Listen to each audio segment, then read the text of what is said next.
Hi, this is Bruce Buffer, your voice of the Octagon, and you're listening to MMA Mental. Welcome to this week's MMA Mental podcast.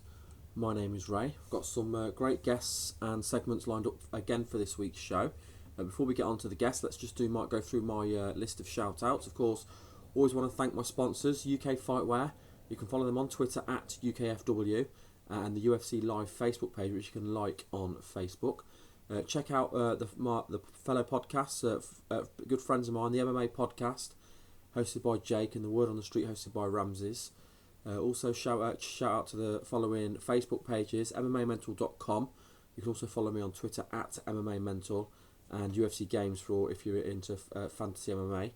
I'm still in training, as I'll be fighting Stephen Mayer of Almighty Fightwear on Cage Fighter Leeds at Ellen Road. We'll both be raising money for charity. I want to thank Sean Flynn and Matty Evans for both giving me one-on-one sessions to help me prepare for this fight. Matty Evans is a personal trainer. He covers fitness as well as all aspects of MMA. He can also provide support on nutrition. If you'd like more info, then you can contact Matty on 07899 002091, and Matty Evans is based in Coventry. Okay, let me just go through them. We've got some great segments and guests lined up. Some segments we have on a regular basis, and then of course we chuck our guests in as well. So this week's guests and segments, we've got Performance Potential with Dave Bond. Dave keeps us updated on the science behind the weight cut as he focuses on Kerry Hughes just days out from Cage Warriors 62. Then we've got UK MMA with Your MMA, hosted by Jay Furness. Jay gives us a breakdown of the latest news from the UK scene, including the latest events and UK fighters competing overseas. And then we're joined by Paul Taylor.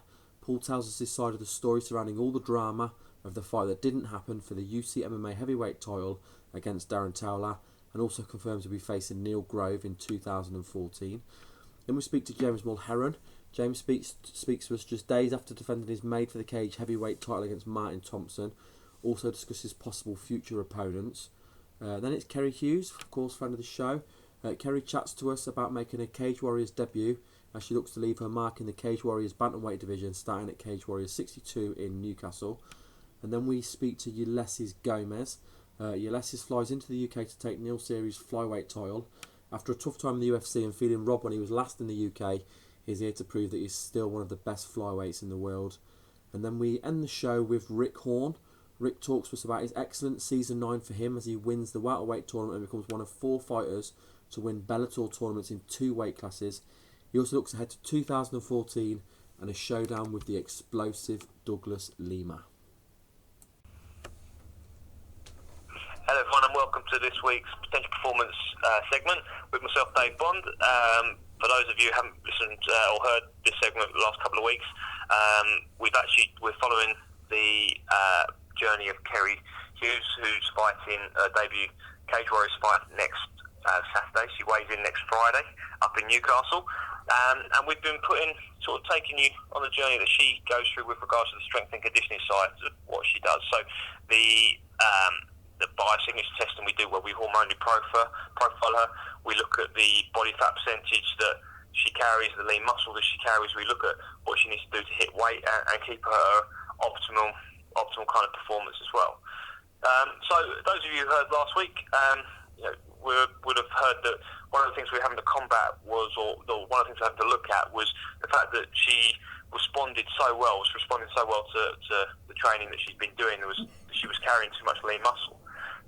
So what we did was we put her on quite a high cardio program, LSD training, long slow duration training, and we changed her diet quite drastically, just to try and get her body to encourage her body to lose a little bit of lean muscle as well as body fat.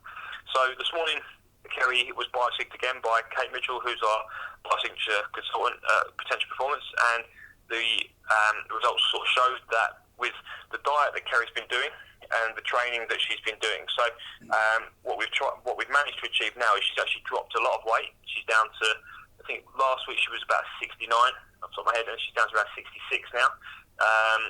And that's just with some slight changes. We dropped over the last week. We dropped her strength training sessions, and we increased her cardio. As I said, she's putting some running, as well as the bike stuff. So as well as obviously keeping all of her fight stuff going down at BKK. Unfortunately, from my point of view this week, week. I've been a little bit of a sick note, so I've been off. So I haven't spent a lot of time with Kerry this week, apart from just sort of touching base with her, seeing how it's going, and kind of a bit of support as well. So it was nice to sort of speak to her this morning and see how it's all going and see how she's getting on. And she's feeling really confident, really comfortable, looking really lean. Body fat percentage is down to 9% at the moment, so she's very, very lean. Still competing hard in the sense of the sessions that she's doing. I know she was in the gym this morning with Steve Biley, who is one of the coaches for BKK, but also one of the trainers at Potentia we have, and she came and saw Steve, who's an absolutely phenomenal mixed martial arts coach, just to sort of go through some bits and to tweak some bits. So as far as we're concerned with the journey at the moment, again, we'll biosig again probably once, if not twice, next week in the lead up to her weigh-in on the Friday. And I'm aware that probably next time we record or next time you hear this, you would have thought, but the recording will probably be done before, or the interview would have been done before the fight. So we'll better give you a real kind of like up to date before weigh-in kind of feeling where she is and where we've got to and how we've got her there. So we like I said, we've changed to nutrition. It's not been plain sailing because she developed really, like I said before, she was adapting really well. Any kind of weight training she did, she gained really, on lots of lean muscle, which is fantastic for most people. But unfortunately, as a fighter trying to hit weight, perhaps not so good. So we've adapted the training, adapted the nutrition, and we were able to do all of that off at the back of the, like I said, the biosignature testing that we do, where we hormonally profile and we look at everything body fat percentage, body composition, through the testings that we do. So we changed everything like that, and through that we've been able to pretty much make it as individual as we can to Kerry. Back to a little bit of old school stuff with regards to the running, but really adapting, making sure that the kind of training she's doing is really benefiting what she needs to do. And she's not losing the muscle that she needs, and it's relevant for her combat stuff. She's just losing the muscle that is sitting there a little bit dormant, and she would have got and gained perhaps doing more weight. So like I said, just in conclusion, she's sitting 66 at the moment. We've got a 5 kilogram scope, but we know that's, or just under 5 kilogram scope, but we know that's doable. Feeling confident that weight cut will become, pretty straightforward over the next 7 days. And we're confident that come Friday she'll get on the scales, hit weight, and be able to get back up, a little bit of weight back on before the fight, and fight in absolute prime condition. It's like I said, it's looking lean, looking strong, and all going absolutely spot on. So, big hats off to Kerry for the work that she's put in, and what she's achieving, but also not just to Kerry, the support she's had from the guys at BKK like Jack Mason, Sean, Carter, Arnold Allen, all those guys down there, Dean Simmons, all the guys down there that she's been sparring with, training with, they've kept her going. Kept her going strong. She comes into the gym every time we see her down at Potentia. She comes in just she's absolutely up for this fight. So it's been really kind of like shows great sort of she's a great kind of ambassador for those guys down there. So I'm really confident with the work she's put in, the work the guys have put in. She'll come out next week and bring home the W, which is great.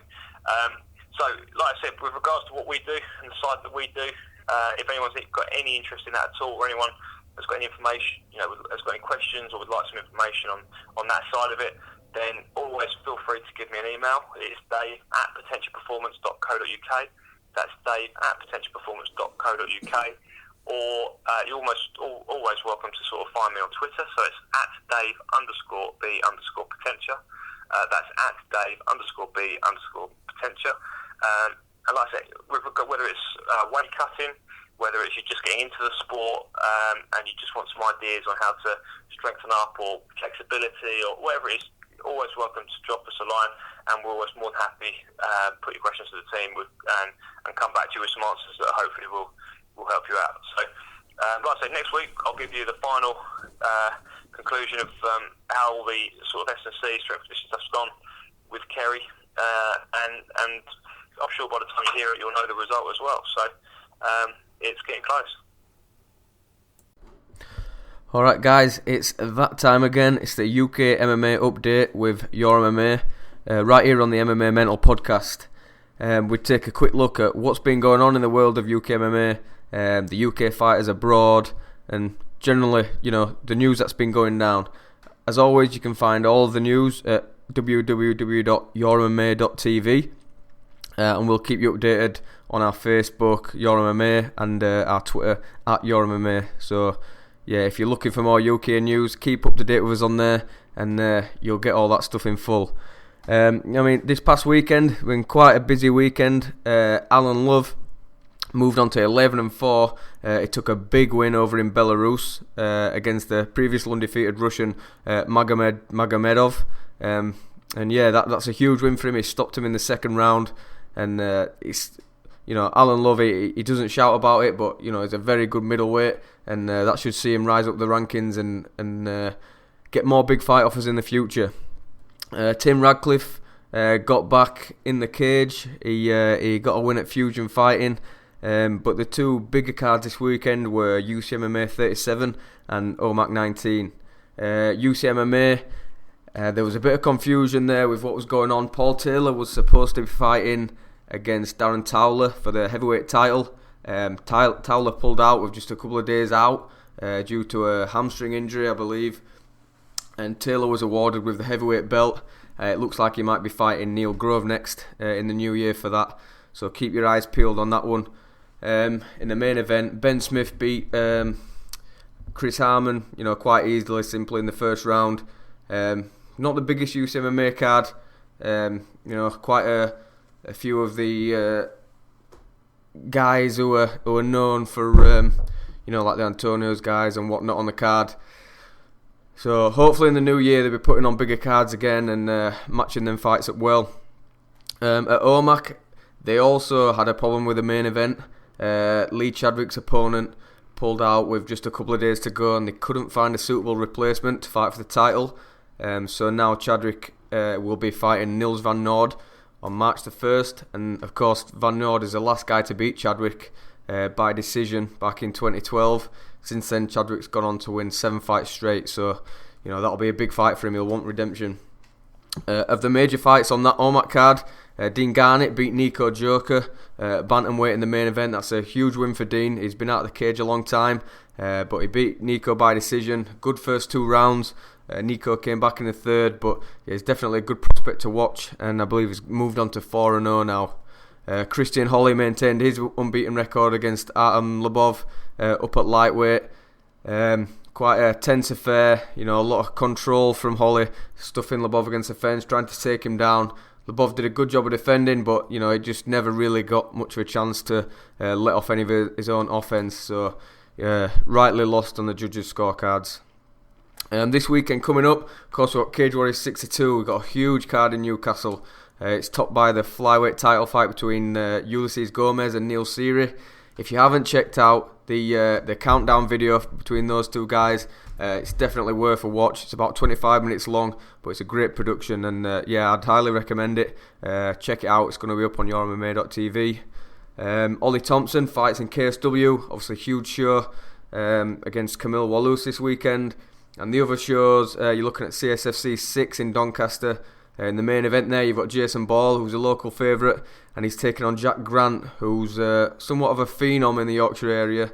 Had an amazing amateur record and is now 4-0 as a pro, and that's their main event, and it'll be over 5 rounds, which sounds good for Ball. Jack Grant comes out of the blocks real fast. So anything could happen there. It's a big chance for Grant to get right up there in the rankings so early in his career. That's your UKMA update. You can follow us on Twitter @YourMMA, or you can follow me on Twitter @Jay Furness.MMA. Yeah, make sure you're keeping up to date via the website. Until next week, take it easy.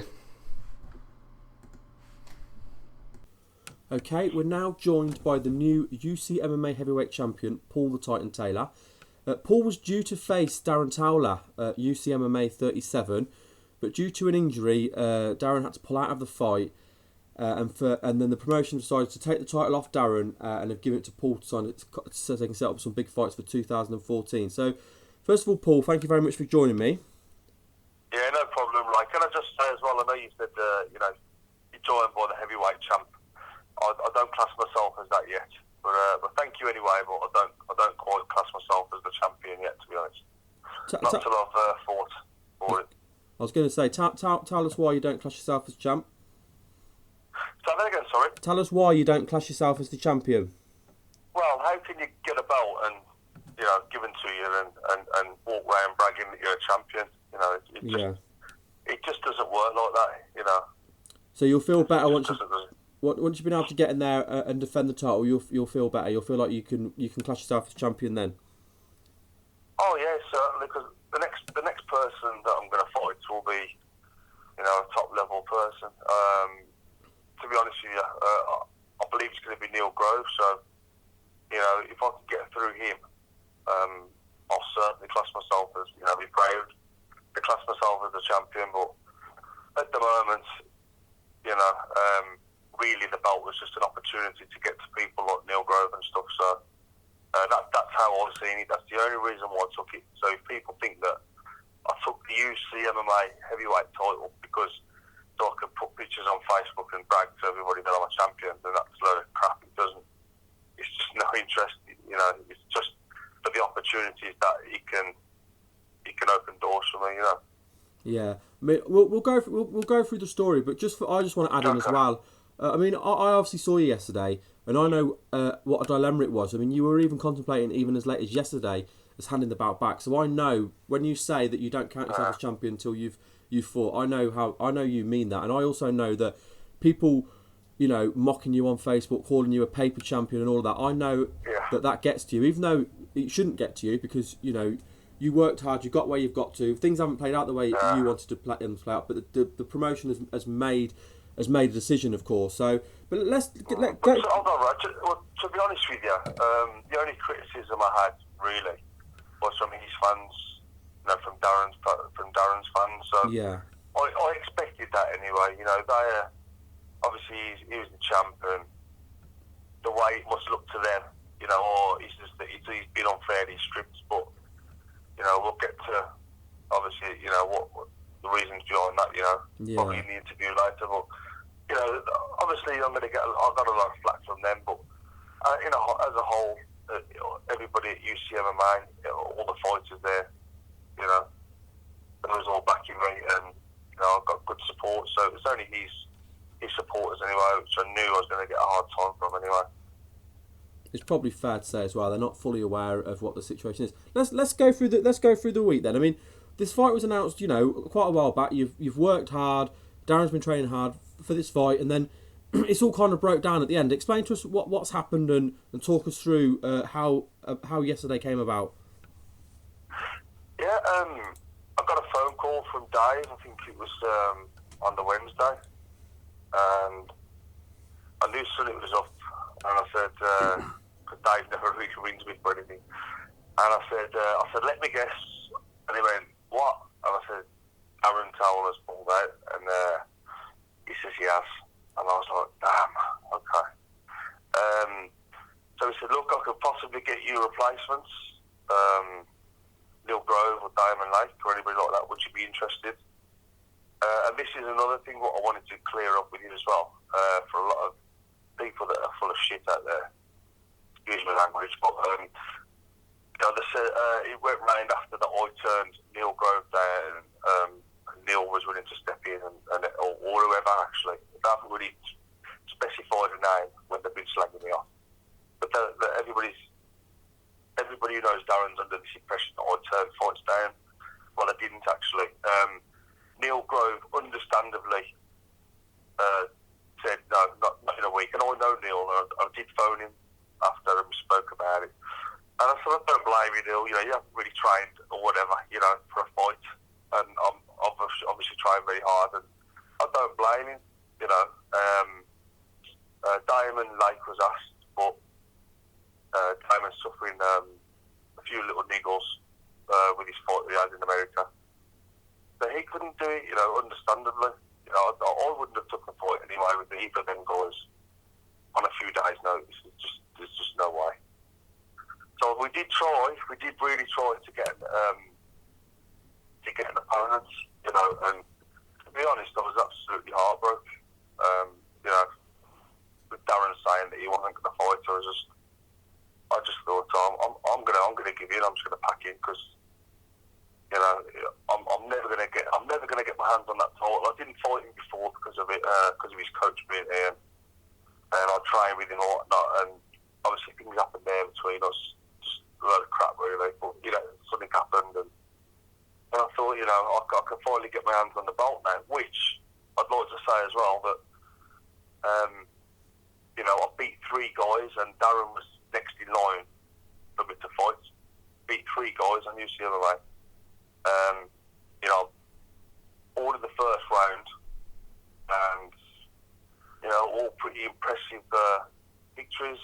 You know, and Darren was next, but obviously I didn't get that fight, so you know, I was next in line anyway to fight for the title.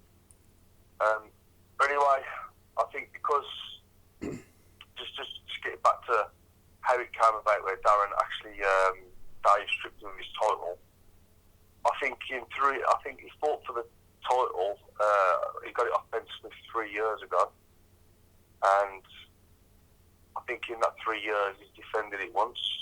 So, and he beat Diamond Lake, which of course was a good victory. But in 3 years he's pulled out quite a few fights, and he's had a lot of bad luck. Darren has really, to be fair to him. You know, let's say he's not a pussy. He's not gonna win power fights. You know, he's been there. He's the man. He got the title in the first place, fighting everybody. You know, I think he's just had a lot of bad luck with injuries. You know, with his hard training. You know, TSG and whatever, getting pushed, and it does happen. But I think Dave, you know, and the fans, and especially other fighters, was all, you know, this just keeps happening.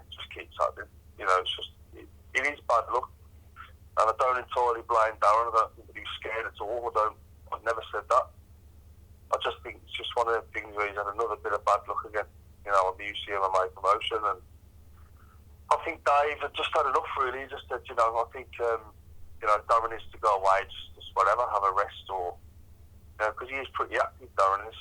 And Dave said, look, you step in and you can fight Neil Grove if you you know, we'll just, you know, we'll just give the title to you and you fight Neil Grove. Because that's the only way I was ever going to fight Neil Grove and progress in my career. So I sort of thought about it. I thought, right, okay, then if that's what you're going to do, because you said, look, we're going to strip Darren anyway. We're going to strip Darren of the title anyway. So that's how that come about, really, right? To be honest. Yeah, because I know Neil, of course, is interim champion as well, because Neil and Darren were supposed to fight, and unfortunately Darren had to pull out of that fight with an injury as well. So Neil went on and fought and won an interim title. So now it looks like we're going to have, in theory, kind of two interim championships are going to meet, and we'll get the champion, which of course will be you or Neil Grove. Any times on when? And what's the timescale for that fight? Well, they did want it in February, but there's no way. I've done back-to-back training camps, you know, this year, and I'm not doing it. You know, Kate, who's my partner, she's just recently given birth, and all the like most of the camp that I was doing for Darren, in fact, for the last 6 weeks, 7 weeks, I was actually away in Wigan, Monday to Thursday, Monday to Wednesday, Monday to Friday. You know, different days of the week depending on what day suited my family. And you know, I was away from her, and she was struggling, pregnant, and whatever. And you know, I just sort of, right, I've lost where I am now, mate. What was just on about? You're just on about how hard it's been, because you've had to be away from your partner while she's been heavily pregnant. She's been struggling with the two young children as well. Yeah, it's just hard. It's just hard for, you know, I just couldn't do it, mate. I couldn't do it again and miss Christmas out with my family, and I just couldn't do it. So I just want a little rest with them and my newborn baby that's just been born. You know, that's what I want, really. I just wanted a little rest and then to come back.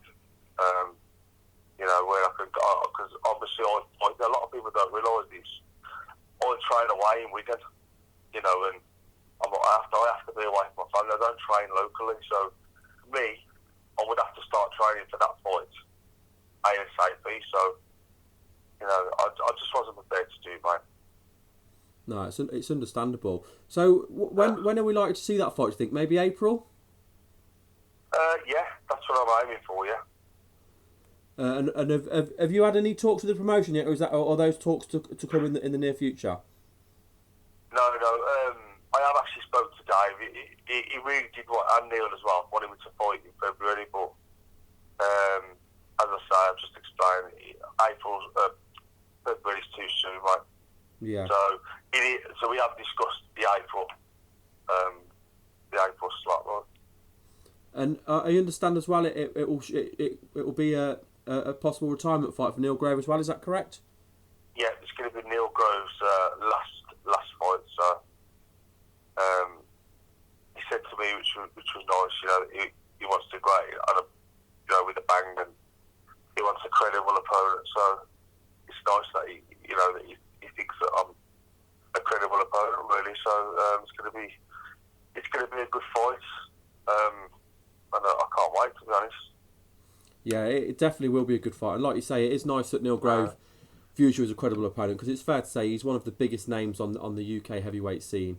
He's fought all over the world, so credit to Neil. He's earned where he is, hasn't he? And it'd be nice for him to go and fight against another high level opponent before he finally hangs up his gloves. Yeah.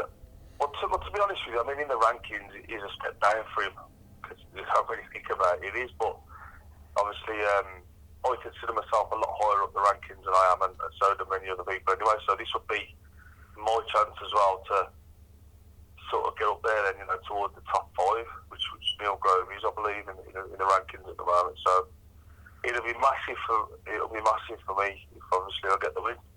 Yeah. I appreciate him giving me the chance, really, because I'm always saying, I should be higher up, and I want better opponents. Well, here it is. I've got what I've asked for, and this is what I wanted anyway all along. So, I don't want to fight nobodies, and I want an easy ride. I want to test myself, and Neil certainly is a massive test for anybody, really.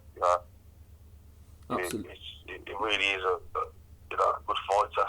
Yeah, absolutely. It's one of the best names you can get on the UK scene. To be fair, it's going to be a fantastic test for you. I respect him a lot, right? To be honest, I really do, because I was watching the likes of Neil before he even started this. And so I've sort of been a fan of Neil's, really, and then to fight him, it's like it is an honour. It's like another Jeff Monson moment for me. Yeah, he's a nice guy as well, isn't he, Neil? He's a good fighter, but he's a nice guy as well outside of the cage. No, he is. I've got a lot of time for him. He's he doesn't walk around with attitude or anything like that. He's just a nice guy. He really is. Yeah, on reflection, I think it's fair to say. I mean, 2012 was a solid year for you. 2013 has been a mixed year, but I mean, we've talked about this off air, of course, but it wasn't really about the results of your fights. It was more to do with the fights not happening this year. You've had quite a few fights which have not happened for different reasons, and of course, this is the way the year's ended. But 2014 is going to be a big year, isn't it, for Paul Taylor? It's going to be the year when I go for it, mate. It's as simple as that. Because after Neil Grove, if I get through Neil Grove, where do I go from there? There's only going to be a few opponents left above me then, and I could hopefully look for fighting Europe, on the big promotions all over Europe. Because that's what I'd like, or America. So it's going to be a year where I put it on the line. As simple as that. Yeah, absolutely. It's like you say, if you get through Neil Grove, then 2014 is going to be your year, because it will open up a lot of doors for you. Beating an opponent like Neil, who's fought all over the world. I mean, he's been in the promotions where, of course, everyone wants to be, and that's what he's been there and done it, hasn't he? Yeah, he's done well. He's done well, Neil. As I say, I respect the hell out of him. I really do, and it's going to be an honour. I'm not going to be pulling out or anything like that, or fighter or whatever, or even if I've got a bad injury, I'll still probably fight him, because I need these fights. I don't want to be fighting anybody less than him. I need to test myself, man. With the high level guys, and as I say, I've got no problem getting in there. I'm I'm looking forward to facing him. Really am. Well, I'll certainly be looking forward to seeing what 2014 brings for you, and of course we'll be following you here, and we'll get you on the show in the build up to all of your big fights, as we always do. Before we let you go, Paul, if you want to give you a chance to do any shout outs, it's been great having you on the show as always, and I was there with you and your fans yesterday, and I really enjoyed it. It's a real pleasure going down from Birmingham to London with your fans. They're a great bunch. Yeah, so cheers, mate. Yeah, I mean, it was good that they still come down and they said, you know what, we're still going to come down. Just because you're going down, and we bought the tickets and we're gonna. Because don't forget as well. I mean, I didn't get paid or anything like that, so but I'll still get some of my ticket money. So really, the lads were supporting me. That's why there was so many that went down. They said, "No, we'll all go down anyway for you," and I appreciate that that most of them still went down for me, and so thank you to the lads, the great bunch of lads. Yeah, it was a good trip. It was funny, wasn't it? It was a good laugh. It was good, yeah. Your fans were brilliant. It was really good fun. It was a really good atmosphere to be on that coach. Before we let you go, then, go on. Yeah, I was just going to say, because you said to say thank you. Go on, yeah, you go. Yeah, I just wanted to say thank you to all my sponsors and stuff.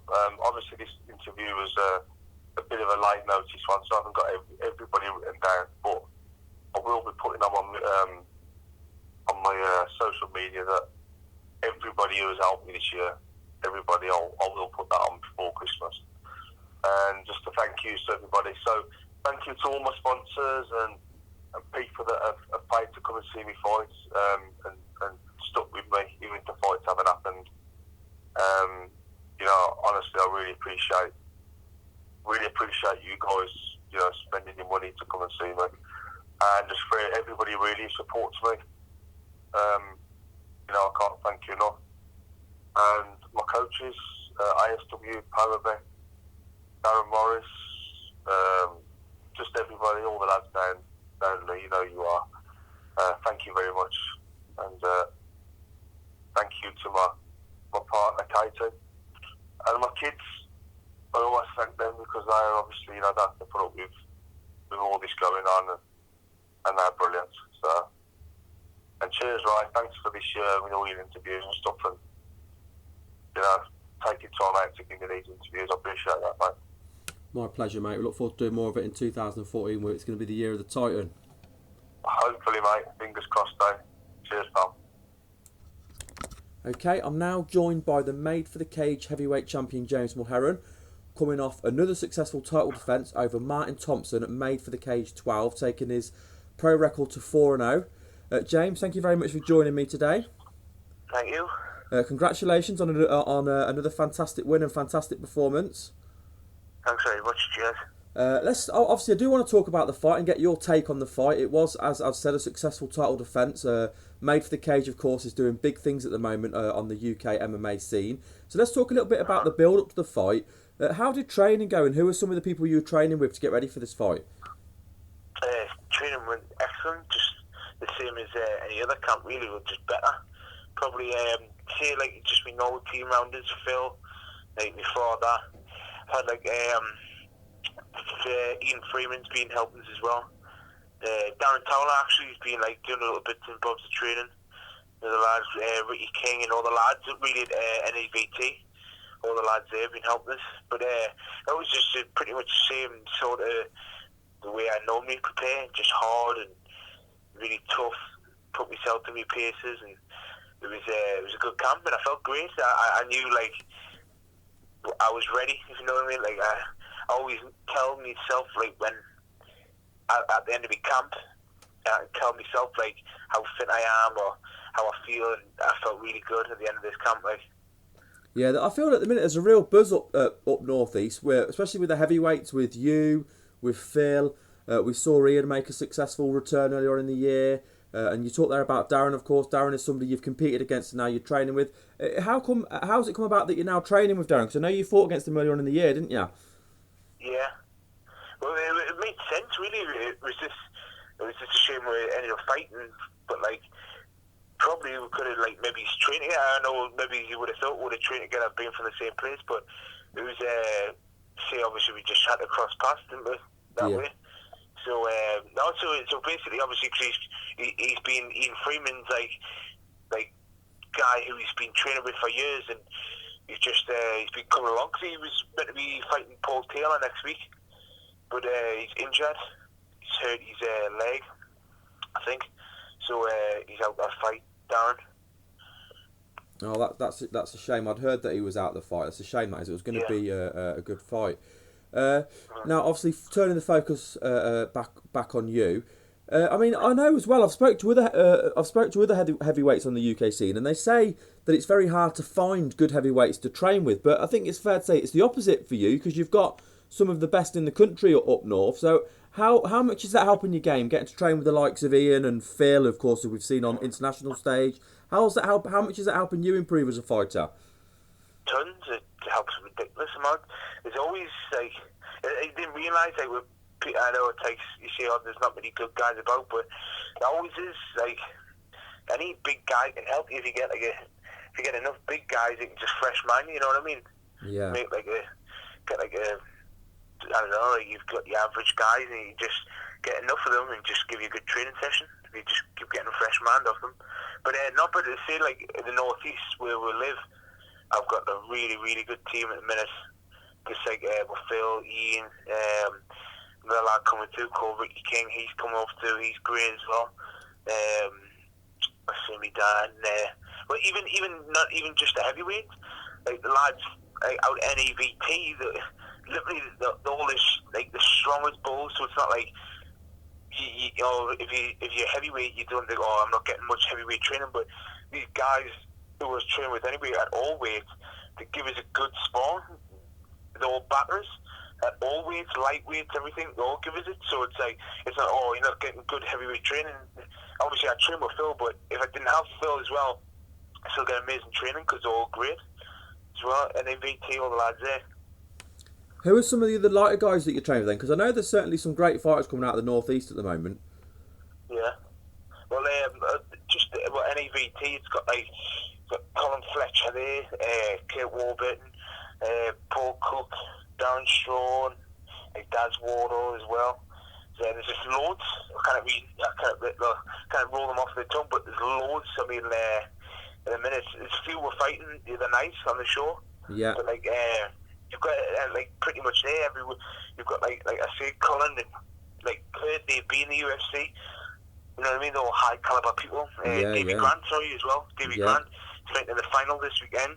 So like, pretty much everywhere you like look when you train, someone like go to UFC or beat the UFC. You know what I mean? Yeah, I was going to say, do you train with Davey Grant? How nice has it been then to see Davey Grant doing so well over in the US?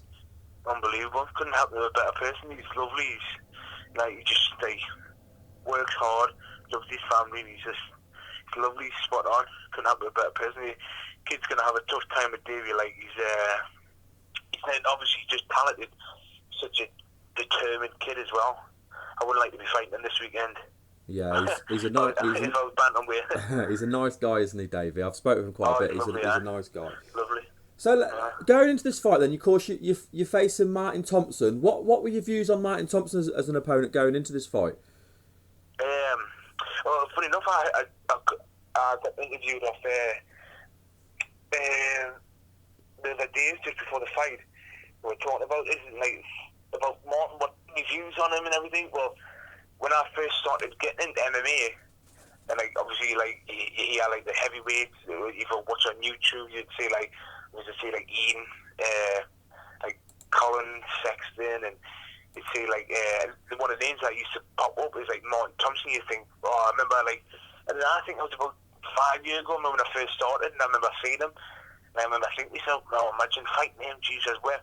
And then it was just like mad that you get an interview thinking, oh, well, I'm there now, I'm going to be fighting him. It's like surreal. Yeah, he's like you say. I think it certainly adds to a fight when you know the fighter well and you've kind of watched them compete and kind of looked up to them as you're breaking into the sport, because he's a very experienced fighter, isn't he? Yeah, he's really experienced. He's tough. He's tough as nails. He's gone off hitting now. I mean, when you look at his record on the UK scene, he's fought some of the biggest names on the UK scene, and you know he's even got wins over the likes of Tenzing Tedradze and Colin Robinson and Tom Blackledge as well. You know, some really experienced guys there. I know. And I still going into it, it was going to be a tough fight. He's a tough guy. He's big, he's strong, and also.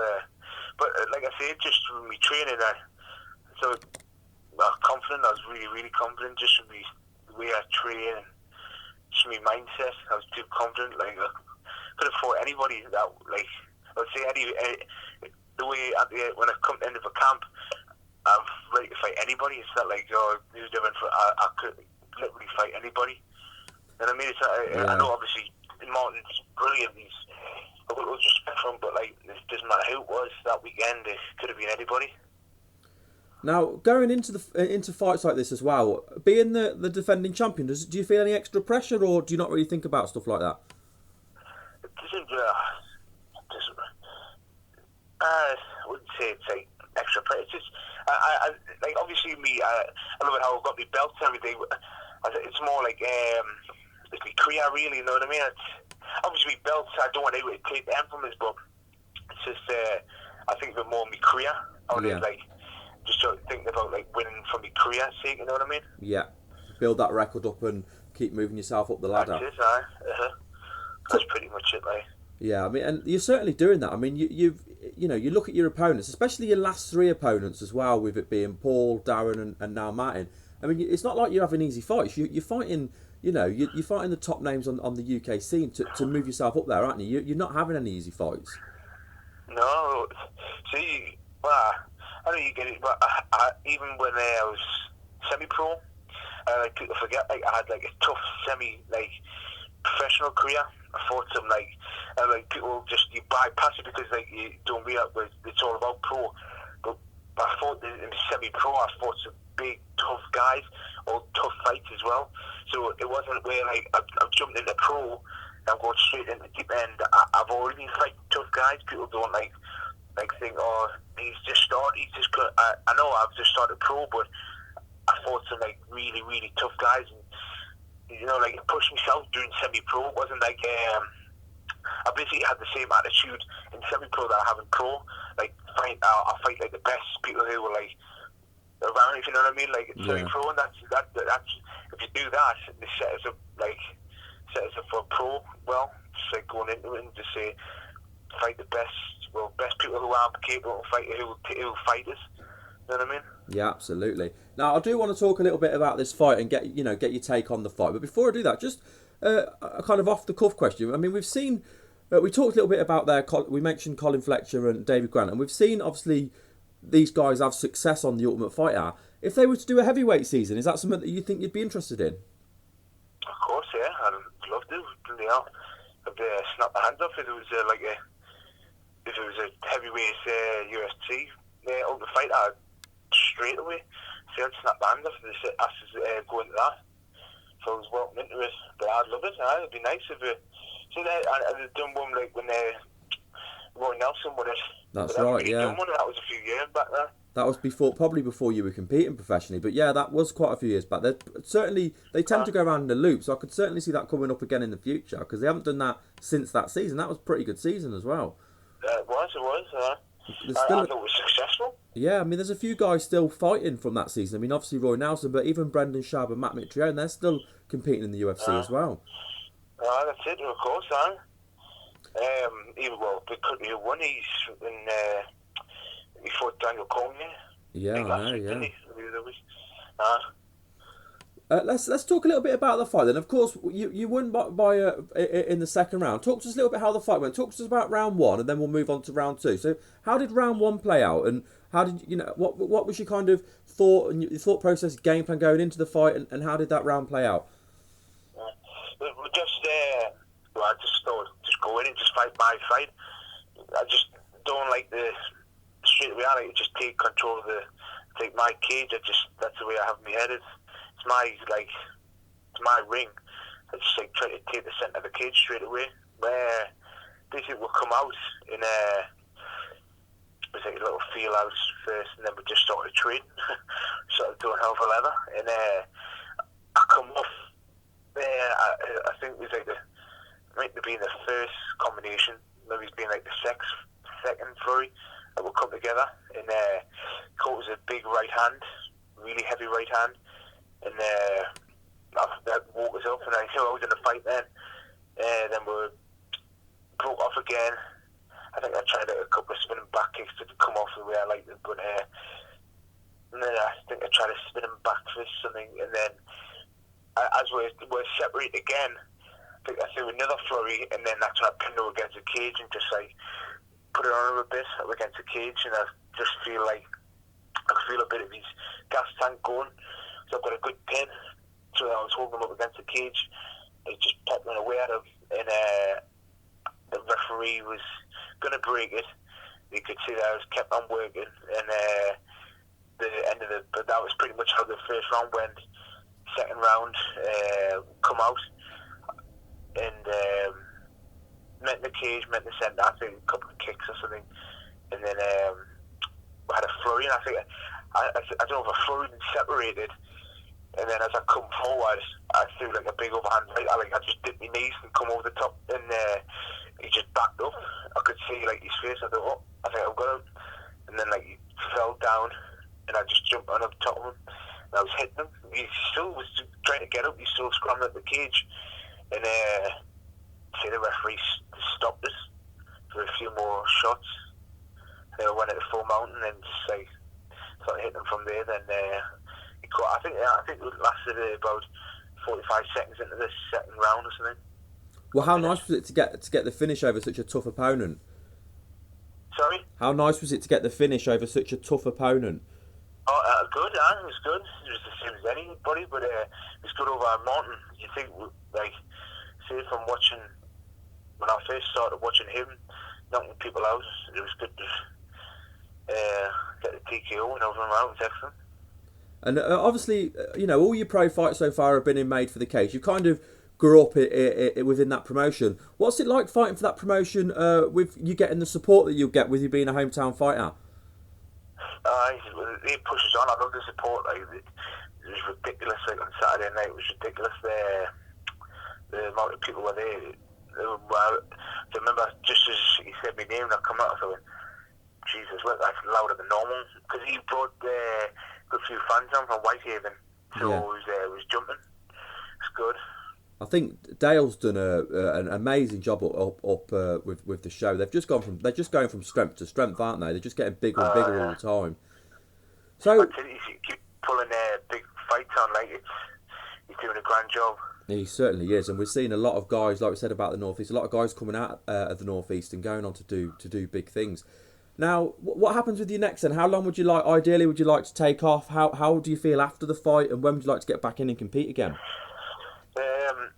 Whenever I've got a couple of little issues, just little, not like personal, I just like body-wise, I was getting a new physio who's going to be looking after us and just mend a couple of things. Obviously, every fight that goes into a fight, there's never a fight that you can go to a fight and say, oh, I feel 100%, there's nothing here. Everyone's got niggles. But, I've got like a few little bits and bobs just to need sorting out. Well, if I'm ready for, I'll see what the physio says and assesses and everything. If I'm ready for February, then I'll fight February or whatever. Whenever's just literally as soon as I'm sorted, I'll be ready to go straight back into camp after this new year. I'll spend Christmas with family and that, because last year I was away in Vegas for Phil's fight, so I haven't seen my family for the past 2 years for Christmas, so I'm gonna have a good Christmas and New Year and everything. Yeah, you've certainly earned it. Anyway, you've had a fantastic year this year with your fights and your wins. It's been exciting. It's been a big year for you, really, hasn't it? You've really kind of put yourself on the map on the UK scene, I think it's fair to say. Sure, keep going though. Absolutely, yeah, absolutely. You're going in the right direction. Any ideas on who it would be the next contender for your bout, or is that too soon? No, I don't call anybody out. That's not my thing, but literally anybody. I think because Martin was ranked 5th, I think I'd take his place as 5th in the UK now. So anybody really like it.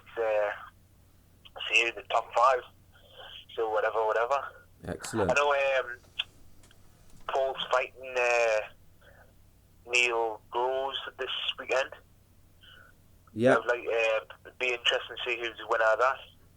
It'd be a good exciting fight. It'd be nice to see who wins out of that, because I think the person who wins that, they'll want to stay active, so see what happens with them, or whatever. Well, it's been a real pleasure getting you back on the show. It's certainly been a while, probably been too long since we had you on, so thanks for agreeing to come back on. Thank you very much, I appreciate it.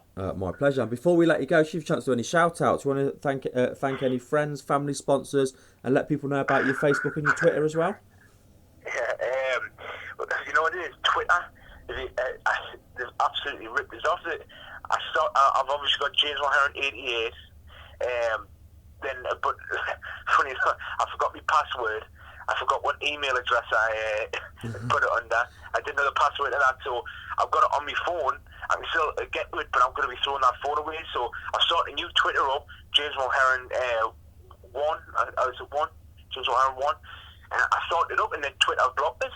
Oh. So I've been emailing Twitter saying, "Will you let us back on?" They're not letting us back on. They said I haven't even sent a tweet, so they're not letting us back on. So I've been emailing them, but they just saying request failed. So but I'm rambling on there.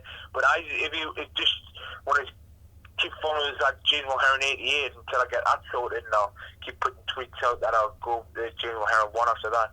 But on Facebook, give us a friend request on Facebook, James Mulheron, and just want to thank all my sponsors. I should have wrote all this down again. I'm in the world's worst for this. Say like all my sponsors on my top. Will you bear with us 1 second? Yeah, of course. 1 second.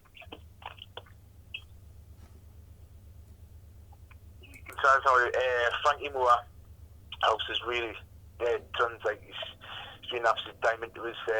We couldn't do any of this without him. Like, he's helped us so much. Richmond Taxis, Trojan Sports, Elite Underground, Stevie Williams, the Rooftop Bar,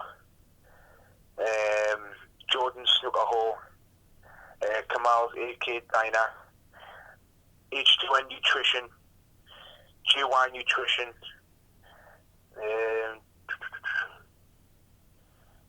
I think that's about all the lads at NAVT, Phil, my dad, everybody, Ian Freeman. I keep thinking I've missed some people out, but if I haven't been I've done a bad accent. But that's it. Thank you very much. I appreciate it. My pleasure, and I certainly look forward to seeing what 2014 brings for James Mulheron. Yeah, thank you very much. I'll speak to you again soon. Absolutely. I'm now joined by Kerry Hughes. Kerry Hughes will be making her second pro fight and her debut for Cage Warriors at Cage Warriors 62 at Metro Radio Arena in Newcastle, fighting against Agnieszka Nwedz. Kerry, thank you very much for joining me on the show. Hello, how are you doing? I'm doing very well, thank you. Now, I know we're approximately about a week and a half out. How are you feeling now so close to the fight? Yeah, I'm feeling good. Training's going well. There's quite a few of us all in camp at the same time. Obviously, you've got Jack Mason and Alan fighting on Cage Warriors 61 the week after me. Sean Carter and fighting New Year's Eve over on Cage Warriors 63 in Dublin.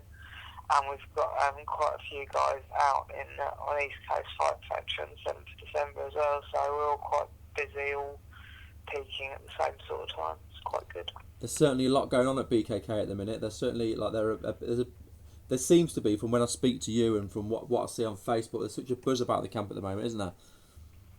Yeah, to be honest with you, it's a permanent thing. Like, we're a very active gym. We've got a lot of active fighters. Pro, semi-pro, amateur. There's a real good team there, and throughout the year, it's a very active camp. So it's nice because there's pretty much always that buzz. But I suppose particularly leading up to a very busy December. Yeah, that is definitely good.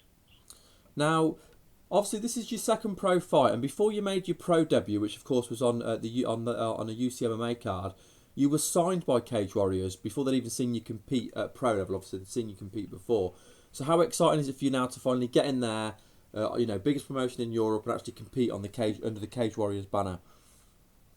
Oh, massively, yeah. I mean, I'll eternally be grateful to Dave O'Donnell and, UCMMA for giving me my first entry onto the pro stage. But, yeah, I mean, I can't wait to compete on Cage Warriors. It's obviously a fantastic show, as you say, biggest show in Europe. They've got some real high-level fight. I mean, that card is absolutely stacked. It's one of those where I'm almost gutted not to be able to watch the whole thing. There's going to be some fantastic fights. It's really a privilege to be included on that card with some of the great names that are fighting there. Yeah, it really is a great card, and like you say, there's some really big names on the card, including headlined by a former UFC fighter, which is always a big thing, isn't it? Having the ex-UFC guys on the card. It's quite cool for me as well because the other ladies' fight that night is Emma Delaney versus Laura Howarth, and obviously Emma and I fought about a year ago on UCMMA, both semi-pro, and we've sort of become quite good, quite good Facebook buddies since and chat quite regularly. So it's really nice to be able to, watch her making the same step up as well. So I take it you're obviously rooting for Emma in that fight. Of course, yeah. So now, go on. I was going to say you can't help it, do you? You always go for your mate. Of course you do. Yeah, it's one of these things where you tend to pick with your heart rather than your head. You can't help who you end up rooting for. Now, what do you know of your opponent? I mean, from looking at her record, she's 4-0, so she's undefeated like yourself. Have you looked into what do you know about her fight style and stuff like that? Not fast. So I know she competes in judo in Poland. I think she does some jiu-jitsu competitions. Although the only thing I've watched of hers is what she calls a highlight reel, and that seems to be mainly stand-up. It's difficult to say, really. She's obviously got a good solid foundation if she's gone 4-0. She's very young, I think it'd be an interesting fight, definitely. I think as well with obviously this big step up. You're fighting under the Cage Warriors banner, but of course we've seen Cage Warriors this year. Not only have they grown, of course, as a promotion, they're putting more shows out there, but they've kind of made a big move into female mixed martial arts. I know you don't like it when it's called women's mixed martial arts or female mixed martial arts, but they've kind of put a lot of emphasis. They've signed a lot of the top women in Europe. So what's it like as well being part of that kind of that whole kind of thing where they've signed so many females and they're obviously looking to build a brand for female mixed martial arts, and you being part of that? What's that like for you? First off, I'm not a huge fan of the term mixed martial arts. I really think MMA that females have to compete in. It's not a separate sport. Secondly, I mean, Cage Warriors, I know they have sort of recently introduced heavy women's divisions, but I think they've always been, represented women's MMA fairly well.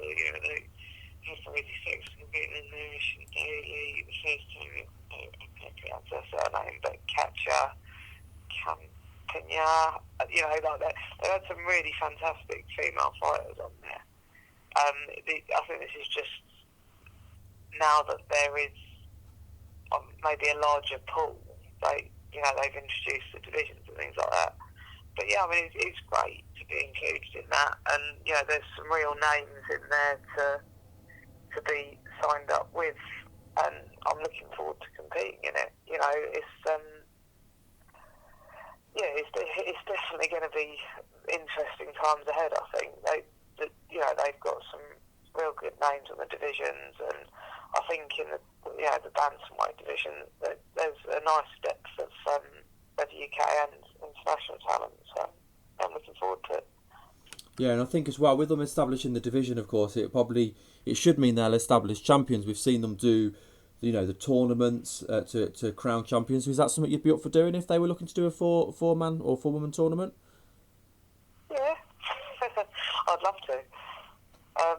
However they decide to do it, I think it's got to be the ultimate aim, hasn't it? You sign for a promotion like Cage Warriors, the ultimate aim has to be to compete for the belt, wouldn't you? Absolutely, yeah. That's what you're always working, to work your way up the ladder, if you like, and you've done that quite quick by getting under the Cage Warriors banner, with them being, like we said, the biggest promotion in Europe. But the sky's the limit now, isn't it? You've just got to get yourself up there, fight against the best names you can, and put yourself in title contention. Yeah, I mean, I never have looked for an easy fight. It's not something that I ever will do. I'm really lucky to have had some fantastic high caliber opponents already. And, that only continue. Two of my previous opponents have been signed up with Cage Warriors at the same time. So, it goes to show that, they're good girls. I'm really looking forward to seeing how they do as well. So, yeah. Now, being this close to the fight now, of course, we're approximately just under 2 weeks away. So what's your main focus now between now and the fight? It's just really honing those last minute bits and bobs, You've got a game plan, not something you're going to rigidly stick to, but certainly, you've got an idea of how you want the fight to play out, and, or at least how you plan for the fight to play out. It's going through that, drilling those last minute bits and bobs and reinforcing certain sort of basics, making sure those last couple of pounds come off so you come in nicely on weight, just fine-tuning things, really. Well, I think us at MMA Mental, of course, will be rooting for you on the night. Obviously, as always, I always love having you on the show, so thank you very much for coming back on the show. Not at all. No, it's lovely to come back on. It's always nice to catch up. It's nice to. It's certainly nice to have a good relationship with the media outlets who are supporting UK MMA. So. Yeah, absolutely. I mean, we're all in it together, aren't we? We all want the sport to grow. You by competing in it, and me by hopefully giving it some positive light and promoting it. So that's what it's all about. We're all one big team. That's the way I look at it, anyway.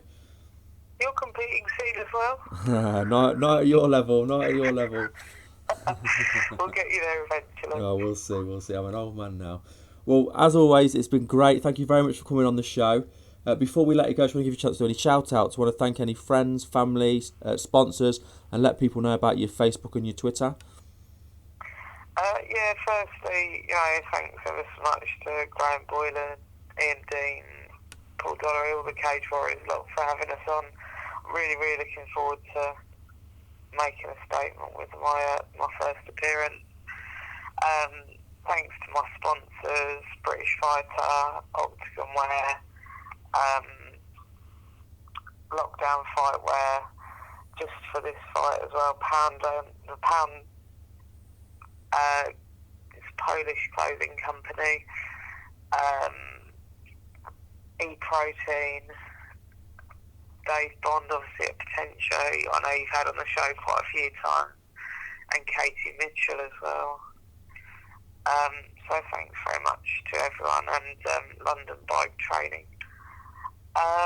Just thanks very much to the team at BKK, obviously Jack Mason, I couldn't ask for a better head coach, and all the other coaches down there, and my fantastic teammates who are going to be smashing it later on this year as well.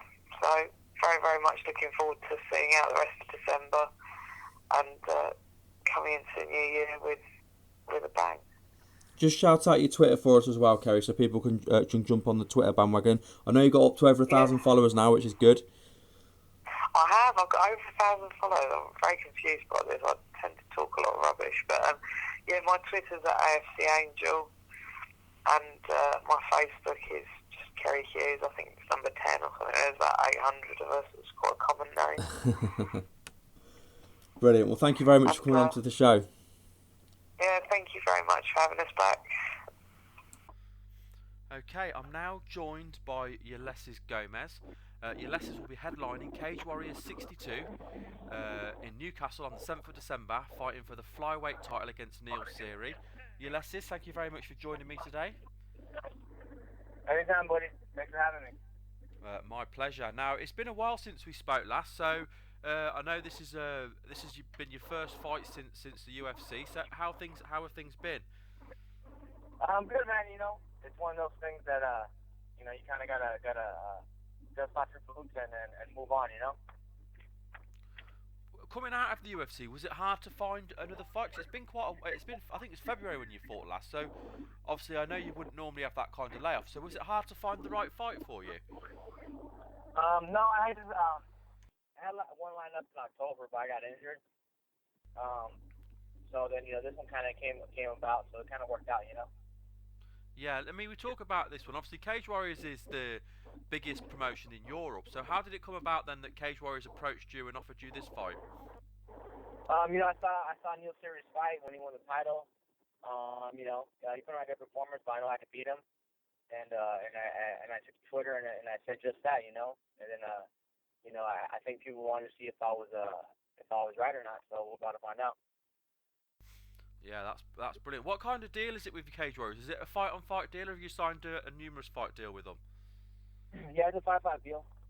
Oh, a 5-fight deal. That's good then, isn't it? So you look to win the title, then you can obviously defend it and negotiate yourself a future contract as well. Yeah, no, it's once I win the title, it's automatically 4 more fights after that. Oh, fantastic. So obviously you're fighting against Neil Seery. So what do you know of him? I mean, you said you saw his last fight. Have you seen previous fights? Have you studied him ready for this fight? What are your views on him as an opponent? I saw a couple of his fights. I don't really like to study opponents too much because you start anticipating stuff. I see what kind of fighter he is. He's a scrappy guy. He comes forward a lot. Looks like he has power in both hands. He's aggressive, but him being aggressive kind of leaves himself open to get taken down. I think he's decent off his back. I'm not too sure about him being on top of someone. But I think it's a good matchup for me. After such a long layoff, then it's obviously been 7-8 months. So you're looking forward, or 10 months. You're looking forward to getting back in there and competing. You know what? I felt that my last fight was a good fight. It was more like a technical battle as opposed to like an exciting fight. I feel like I owe it to the fans in the UK to put on a good showing. So I'm more excited to go in there and show everybody kind of what I'm made of. Yeah, that definitely makes sense. Now, I mean, I looked at, coming into this interviews, I looked at your record, I looked at his record, and the biggest thing that jumped out to me was, of course, you've got quite a lot of submission victories. He's got quite a lot of submission losses. Do you feel that's something that you can exploit? I think I'm a lot better. I mean, I've had 13 pro fights, and I would say I was better than every one of those guys I fought on the ground except for one person. So I chose to keep it on the feet. With Neil, I think I'm a lot better than him on the ground. He probably said the same exact thing. But ultimately, this is a fight, where you gotta punch, kick, knee, elbow, and try to split the person. You know what I mean? So it's whoever can dictate where the fight goes and how the fight plays out. That's gonna have the most success. Now, of course, I've been following you on Facebook and Twitter for quite a while. I mean, like I said, we've interacted with each other before, and I know previous to this fight, you did try out you went to try out for the Ultimate Fighter Season 18 and were turned away by the UFC. How frustrating was it then for you watching a couple of the guys that were on the show and failing at making weight when obviously you would have smashed that weight? It would have been a problem for you. How frustrating was that for you as a fighter? You know what, man? Honestly, I haven't even watched it on the show.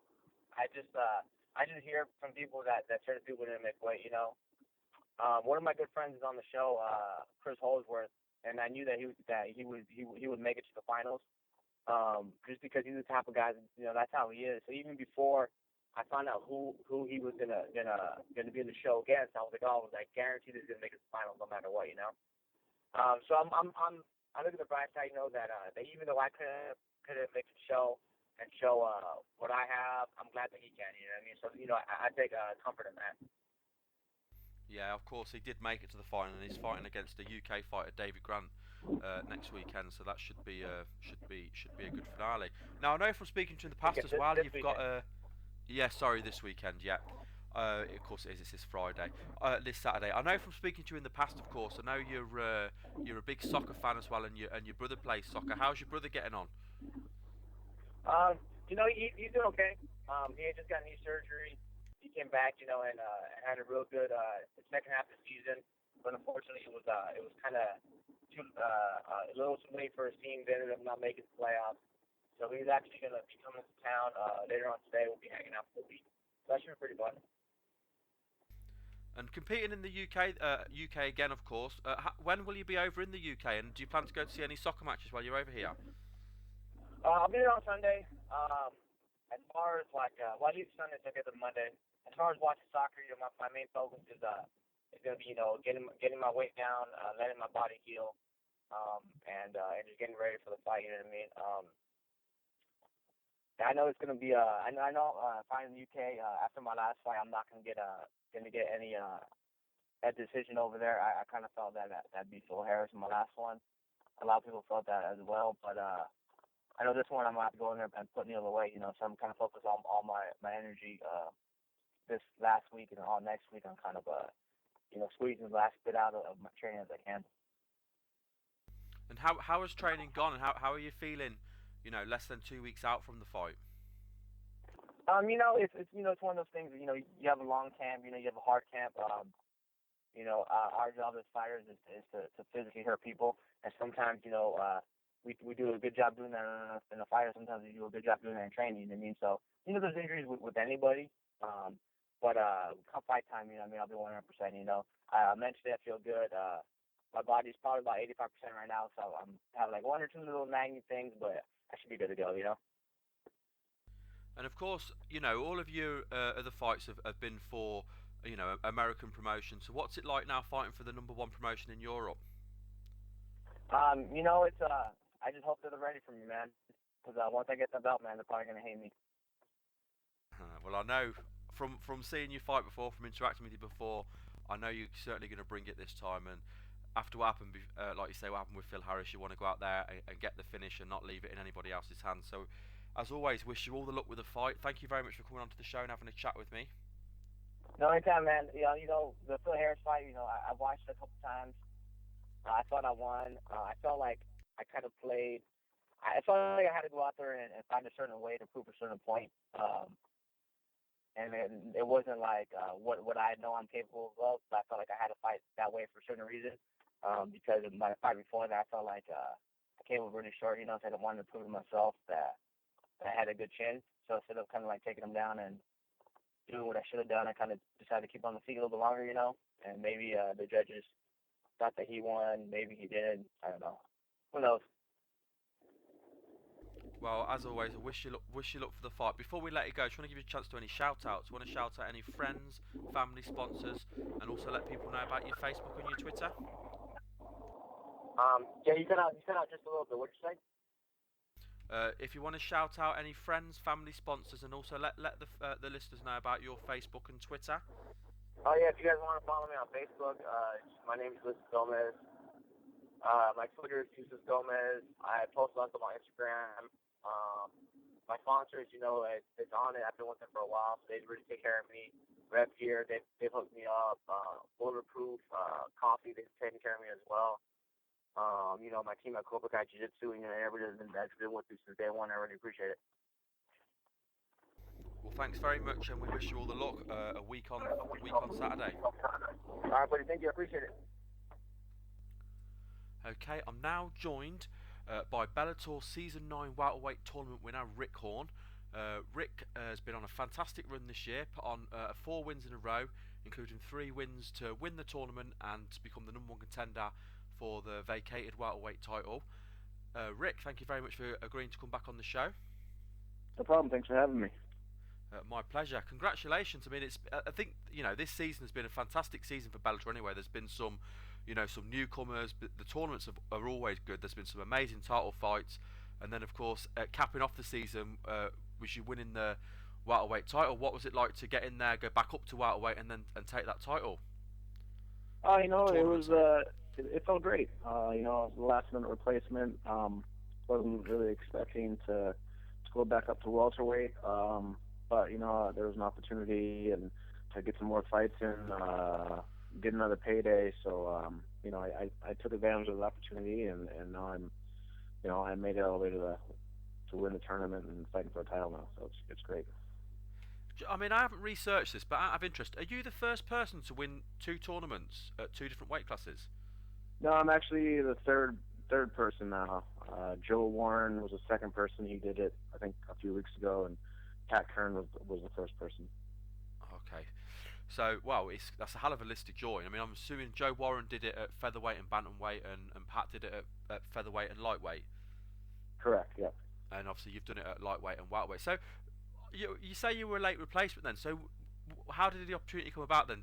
Somebody was injured and you've been approached to jump in the tournament? Yeah, I was actually getting ready to fight a lightweight fight middle of November. So I already started my training camp to get prepared for that, and I looked at the tournament, and a couple guys got injured. So I put my name in, and they picked me up, and they gave me an opportunity on 6 days' notice. I had my first fight, so cut a little close, but I figured, why not? I'm more of a lightweight, naturally a lightweight, but I was like, I'll give it a shot at a welterweight and see what happens. And it's been great so far. Yeah, absolutely. I mean, absolutely. You've looked fantastic in the tournament, and it was a tough tournament as well. There were some really good guys in that tournament. Now, before the tournament as well, there was a fight you had early on in the year, and it seemed to be a little bit of a grudge match. You were fighting against Caro Prision. Was it a grudge match, or was that a lot of that was just for show to build the fight up? No, that was real. We never really got along, and kind of always had some kind of animosity going, back into our the days when we competed and fought against each other in judo, and kind of just carried over into the MMA world, and we finally got a chance to fight, and I guess we kind of settled everything right there. So going into that fight then, with there being that animosity, like you say, with it, because sometimes it can be hyped, but obviously, like you said, this was genuine. What was it like to get the win? Not just get the win, but get it the way you got it as well, in such devastating fashion. Yeah, it felt good. It was a good, solid win against a former very experienced fighter, and so it was a good win for me, and just happy that it ended the way it did, and got out there fairly early. Okay, let's move on to the tournament then. I mean, you had your first fight in the tournament at Bellator 100 against Herman Tirado. What did you know about Herman going into the fight? Not too much. He's kind of an unknown guy. Hasn't fought in any Bellator fights before, I think. So he was obviously very physical, strong kind of fighter. So I had to be careful, and going in on 6 days' notice, I wasn't fully prepared as I normally am going into a fight. But our game plan worked out just to get him tired. Guys that are big and strong like that usually can maintain that kind of explosiveness throughout the whole fight. So worked on just getting him tired and a lot of movement, and finally got a good solid win with that. With you taking the fight on short notice, I know, like you say about your game plan about getting him tired, but with it being a short notice fight for you, were you worried about your cardio, or was that never going to be an issue? I wasn't too worried about mine. I knew he would get tired before I would. I had about a little over a month of training camp behind me before that, so I was in pretty decent shape. But someone with that kind of muscle mass and that size, they're going to get tired before I will. So that was just the whole plan, was to do a lot of movement and in and outs, and get him to react and have to work and tire himself out. Now, moving on to the semi-final, you were facing somebody. With like you say about Herman, you didn't know a lot about Herman, but the semi-final was the complete opposite. It's a guy you've faced before, a guy who's been around Bellator for quite a while, and he's certainly a very tough opponent. You were fighting Brent Weidman. What were your thoughts on facing him again? Well, I knew it would be a tough fight. He was, in my opinion, the toughest person besides me in the tournament. So, and the fact that I beat him before, I knew he was going to come back at me really hard and try to get a win and get some revenge on me. But, so I went in there with the mentality that it was going to be the toughest fight of the tournament, and, it was. So I had to really step up my game and just go after him and kind of not back down. And, it was a very tough fight. But I was able to walk away with a win, and I have a good dominating performance. So looking back over the tournament then, would you still say that was your toughest fight of the tournament? Yeah, absolutely. I figured Brent would be in the finals. If it worked out differently, but we fought each other semis, so I knew that for sure that would be the toughest fight of the tournament, and it was. Now, the other semi-final, of course, was Ron Kesler versus War Machine, and there's always a lot of publicity around War Machine, mainly because of his antics outside of the cage, and he's quite outspoken, and he's a bit of a controversial fighter. Did you think that War Machine would win that fight, or was you thinking that it would be Ron Kesler in the final, or you weren't too sure? I didn't really know. Kessler was kind of under the radar, and we didn't really know too much about him going up to that fight, so it was tough. To me, it didn't really matter who was there. I just had to beat him either way, but it was, wasn't really a surprise. I just didn't really know who was going to take it.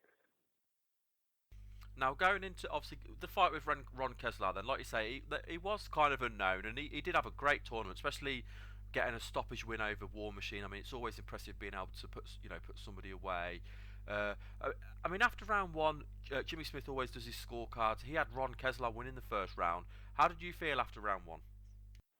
Yeah, definitely. I felt that I'd lost round one. He got the takedown, and some ground and pound was a little more impressive than I got caught and was off to a slow start. I knew I had my work. I had some work to do, going in the second round, and I was fine. I was starting to gain some momentum at the end of the first, and start to get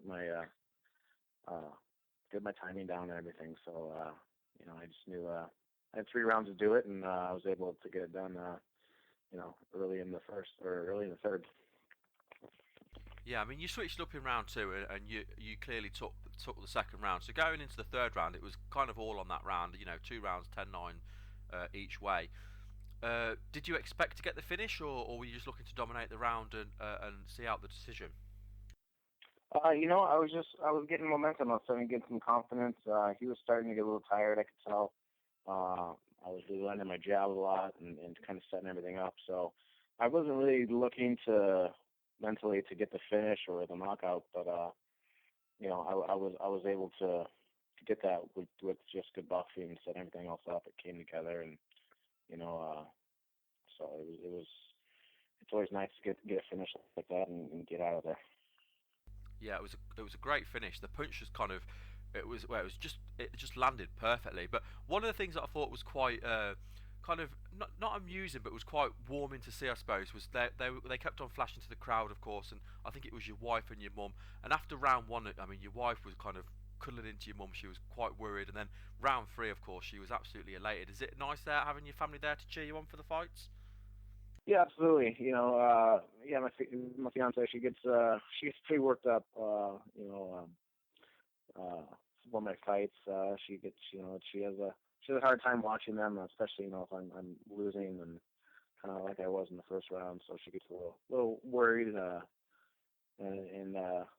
but she's after 20 fights, I figured that she would kind of get used to it, but it's just a thing she does, So, but I'm happy that she could be there and the family was there and stuff. So it was great. Yeah, absolutely. And I'm sure after 20 fights, she's not seen with the way your record is. She's not used to seeing you losing, because it's very rare that you do. Now, obviously, season 10. We've seen the welterweight title be vacated now. We've got 2 tournament winners, of course, you and Douglas Lima. Both of you have been standouts in Bellator over the last couple of years. Is that what we're going to see in season 10? Are we going to see you and Douglas Lima? Yeah. They we're fighting for the belt next fight. So, I think early next year, and I don't know exactly when it's going to be. May, February, March, April timeline is. I think that fight's going to happen. So I know he's coming off a hand surgery right now. He broke his hand again, and so I think he just had surgery. So he's got to heal up. As a fan, I mean, that's just I think a fight that people have wanted will be desperate to see anyway. And I mean, Ben Askren has looked very good at welterweight, but he's not always pleasing with his fight style. So I think people are a bit excited to see you and Douglas, because you're 2 guys that kind of go out there and finish fights. You both got good punching power. So how do you feel about that fight? I'm excited. Yeah, I have a big task ahead of me. It's going to be a big challenge. He's a very large welterweight, very good striker. So I have to go in there and have to be on top of my game that night, and and come in with a good strategy and good game plan. So it's going to be exciting. It's a big challenge, but I'm looking forward to it. How long do you see yourself staying at welterweight as well? Do you see yourself dropping back down to lightweight, or are you just taking it kind of one fight at a time? Basically, take one fight at a time. I wasn't really planning on going back up to welterweight. I was going to stay at lightweight, but now that I have the opportunity and now I'm here, now I'm potentially going to have the title. Obviously I'll stay where I'm at and continue to have success at welterweight. But I don't know. We'll see. Hopefully everything works out great, and I can continue to keep on this run and keep winning and continue to have some success. Well, congratulations on all the success you've had this year. As a fan, it's been great watching Bellator, and it's certainly been great looking out and watching your fights and watching you go through the tournament and, of course, eventually win the tournament. And we wish you all the success for 2014. Awesome. I appreciate it. Thank you. Before we let you go, Rich, I want to give you a chance to do any shout-outs. You want to shout out any friends, family, sponsors, and also let people know about your Facebook and Twitter? Yeah, follow me on Twitter at Rick Hawn MMA. I'm on Facebook. I have an athlete page there, Rick Hawn. Just want to thank my sponsors, Fuji Sports, Phoenix Therapies, Sprawl Sports, and my teams. TriStar Gym, Sons of Grace in New Hampshire, and Pedro Judo. Without those guys, I wouldn't be where I'm at. So it's big thanks to them. Well, it's been an absolute pleasure. Really, I do appreciate you giving me your time and coming back on the show. Absolutely, anytime.